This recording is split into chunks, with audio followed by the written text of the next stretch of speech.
This happened almost 12 years ago. I was traveling back to Kerala from Guwahati, Assam for my summer holidays. It was a long, really long 3 days and 3 nights trip to Kerala. I was traveling alone.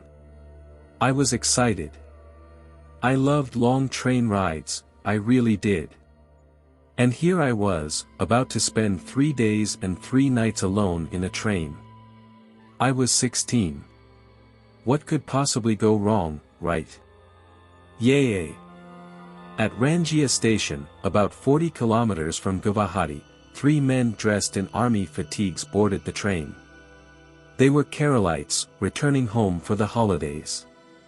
We instantly hit it off, you know, the malu malu bye-bye thing.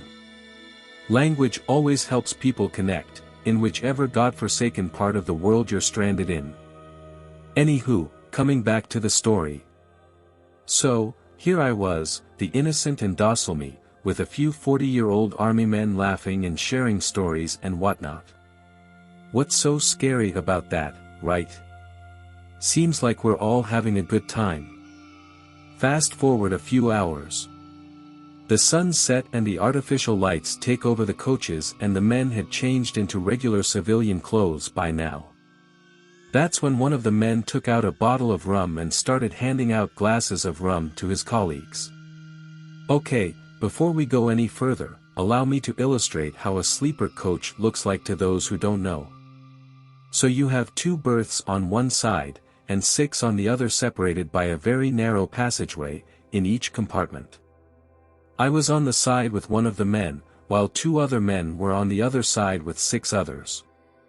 Wait, the numbers don't add up, do they? Well, these men did not have confirmed reserve tickets and thought of bribing their way through or use their army card to get a seat. Now it is very difficult to get seats during holiday season, and there were absolutely no seats available for them. I felt bad and allowed one of the men to share my berth. Big fucking mistake.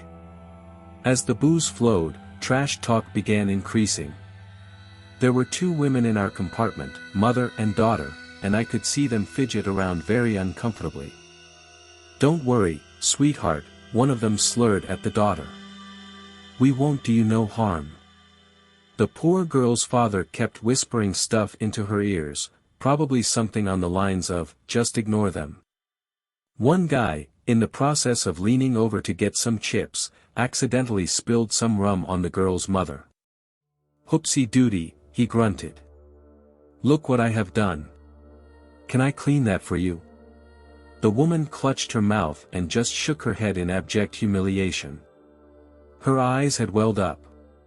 A few nuns from the neighboring compartment figured out the shit going down at ours and came over to try and restore some sanity. They weren't spared either. One of them went up to the extent of offering rum to the nuns, saying, "Come on, sister. There's more where this came from." Shit. There was more. I just wanted things to stop. I was scared. I was not used to drunk middle-aged men. I did not know how to help the women in distress. I did not know how to tell them to stop.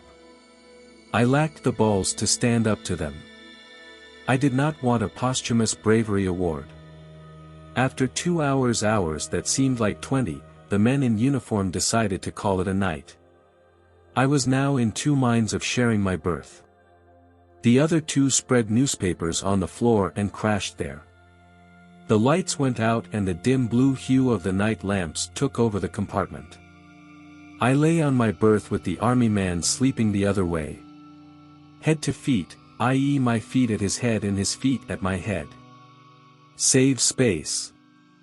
I couldn't sleep. I was tossing and turning with the little space that was available and finally ended up on my tummy. Just when I thought it was all over, I felt a hand creep up my leg. I thought it was an accident and jerked the hand off my leg. 10 minutes later, the hand crept up my leg again. Cha! I snapped and jerked it off again. There was calm for the next 10 minutes. But there was absolutely no fucking calm in my head. I was scared shitless. There was no way I could overpower this person, a skinny scrawny me stood no chance against a heavy-set soldier. "Please, no more," I prayed. Just when I thought it was done, he did it again. This time he grabbed me straight on my thigh. He held my thigh firmly in a powerful grip. There was no shaking that off. I did not move. I was petrified. But I did not shake. I did not move a muscle. I did not want him to know I was awake. His hand moved further up my thigh, creeping and grossing out every single cell in my body along the way. Was this how it felt to be molested? Was this how it felt to be raped? Fuck. I don't know. I didn't want to hang around to find out. He had just gone under my shorts and had almost reached my underwear. Just as he was about to get into uncharted territory, or in this case, no man's land, I jerked my leg furiously and with all the energy I could muster, I kicked his face hard. Not once or not twice, but as many times as I could. Panduradangan, Oranganum Samathikila Enuvakal Maha Kashtamanu. I mumbled while I kicked and kicked, as though talking in my sleep. Translation: it's kinda fucked up if you won't even let me sleep properly. And then it stopped. No more hands. The next morning, I woke up to the pleasant sight of the gentleman with his lips swollen and slightly cut. All of them got off at Malda station and moved to a different coach, I presume. Before we continue, please subscribe, like, comment, and share. When I was 13, my parents took me and my 3 younger siblings on a tour of Mexico. We were driving in a rental car one night on a highway through the state of Guanajuato, when I noticed a large Chevy van was following us. I begged my dad to let him pass because I became frightened. My father pulled over to let the van pass us, but the van also pulled to the shoulder behind us, and the driver turned on the high beams and got out of the van, walking toward us, carrying a stick. My father told us to duck down into the seats, and he peeled out and drove like a madman toward the nearest town, which was 5 miles down the road. The van quickly caught up to us, but this time without any headlights on.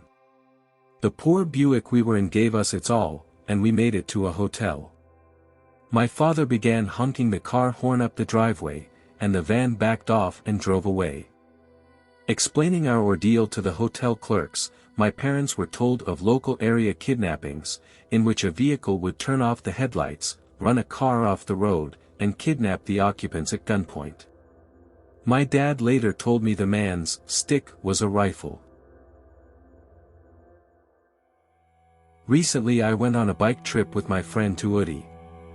It was a forgetful hellion dreadful night I won't relive even if one pays me the entire wealth of the universe. So, we were changing turns and driving one after one.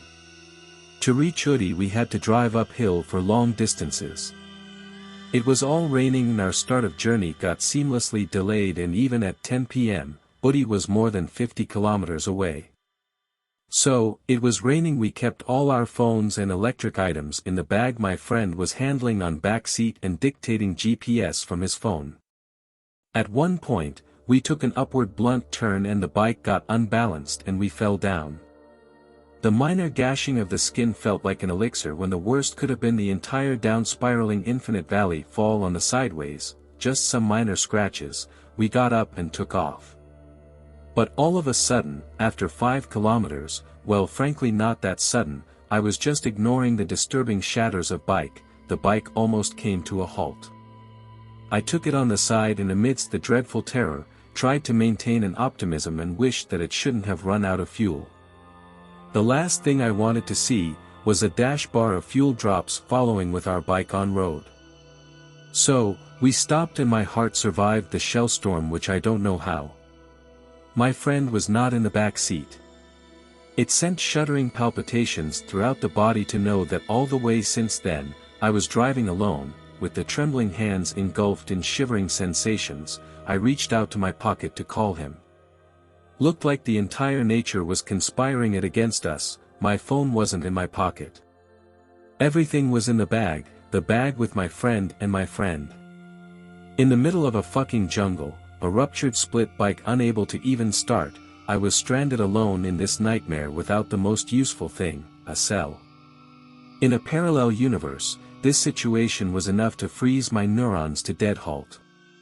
But here, it didn't terrorize me because my mind was lost to that heartsick mournful thought.